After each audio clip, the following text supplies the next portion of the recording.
Go. Oxy acids of phosphorus और anions, there anions. तो phosphorus के ऑक्सी एसिड्स लेके आए हैं। एक सिस्टमैटिक नोमेनक्लेचर सबसे पहले देखिए आप, ठीक है। राइट हैंड साइड में मैंने आपके लिए सिस्टमैटिक नोमेनक्लेचर लिखा है। S3PO2, S3PO3, S3PO4, ठीक है। ऑक्सीजन, एक एक ऑक्सीजन जुड़ता चला गया है। इनके respectively there is a structure, ठीक है। तो यहाँ जो इंपॉर्टेंट क्वेश्चन है, 2 से 3 वीडियो मैंने आपसे शेयर करी है। यहाँ पे इंपॉर्टेंट क्वेश्चन है कि कितने पीएच बॉन्ड होंगे, ठीक है।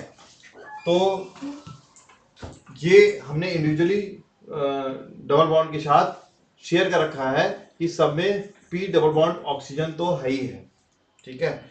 और फिर 2 ऑक्सीजन है तो पी एक सिंगल बॉन्ड ऑक्सीजन भी है। तो यहाँ पर 3 फॉस्फोरस ऑक्सीजन बॉन्ड हो जाएंगे, तो ऑक्सीजन के साथ एक सिंगल बॉन्ड हो जाएगा, ये यहाँ पर लिखा हुआ है। और बचे हुए 2 पीएच बॉन्ड हो जाएंगे। तो यहाँ पर इसमें कितने पीएच बॉन्ड है? 2 पीएच बॉन्ड है। ये एक क्वेश्चन पूछा जाता है।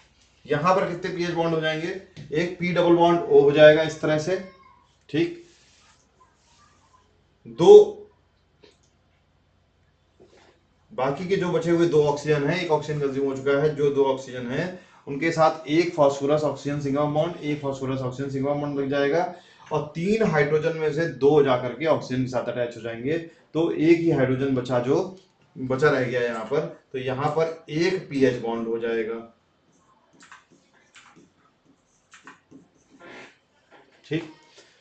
और इसमें चारों ऑक्सीजन है तो 3 OH है यहाँ पर, और एक पी डबल बॉन्ड O है। तो यहाँ पर भी 0 पीएच बॉन्ड हो जाएंगे। तो ये पीएच बॉन्ड हम आपसे पूछा जाता है। अब हम पीएच बॉन्ड पे फोकस ना करके हम आपसे नोमेनक्लेचर पे फोकस करते हैं कि क्या नाम है।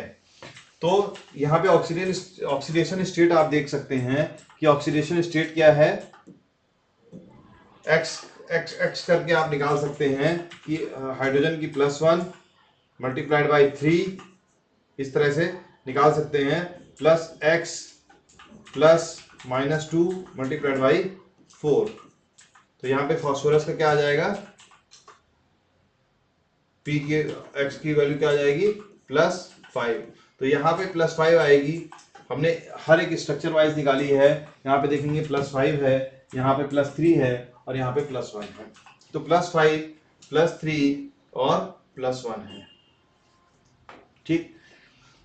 अब 3 ऑक्सीडेशन स्टेट है, इसमें से एक हाईएस्ट है, तो उसके लिए एक एसिड यूज करेंगे। जो हाईएस्ट ऑक्सीडेशन स्टेट होती है उसके लिए एक एसिड यूज होता है। लोवेस्ट की 2 ऑक्सीडेशन स्टेट में OUS एसिड यूज होता है। तो ये क्या बन जाएगा? फॉस्फोरिक एसिड, ये फास्फोरस एसिड, और ये फास्फोरस एसिड।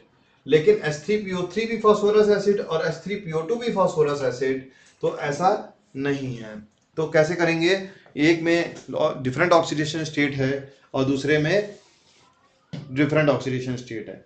तो 2 ऑक्सीडेशन स्टेट डिफरेंट जब होती हैं तो दोनों की दोनों लोएस्ट है, दोनों में OUS एसिड यूज हुआ है। लेकिन प्रीफिक्स के रूप में जो लोएस्ट है, ठीक है, +1 जो लोएस्ट है उसमें क्या यूज हो जाएगा? वर्ड हाइपो वर्ड यूज हो जाएगा। तो पहला S3PO2 क्या बन जाएगा? हाइपोफॉस्फोरस एसिड, दूसरा फॉस्फोरस एसिड, तीसरा फॉस्फोरिक एसिड। इस तरह से वर्ड बन जाएगा, ये नोमेनक्लेचर हो जाएगा। तो हम ये फॉस्फोरिक एसिड लेके चल रहे हैं। तो फॉस्फोरिक एसिड में 3 ट्राई बेसिक होता है। फॉस्फोरिक 3 ऑक्सीजन जुड़े हुए होते हैं।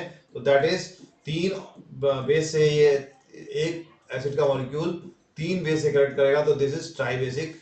और 3 पे नेगेटिव चार्ज आया है, इस नेगेटिव चार्ज की डिलोकलाइजेशन करेंगे, इक्वल कॉन्ट्रीब्यूशन होगा, रेजोनेटिव स्ट्रक्चर बनेंगे, एक्सेट्रा, और कहानी आगे की। यहाँ पे क्योंकि 2 ही OH बॉन्ड हैं, तो ये कैसा एसिड होगा? ये डाई बेसिक एसिड होगा, क्योंकि एक molecule of this acid will react with the 2 molecule of base, that's why it is dibasic acid। और जबकि ये हाइपो फॉस्फोरस एसिड, इसमें एक ही OH है, तो ये मोनोबेसिक एसिड होगा।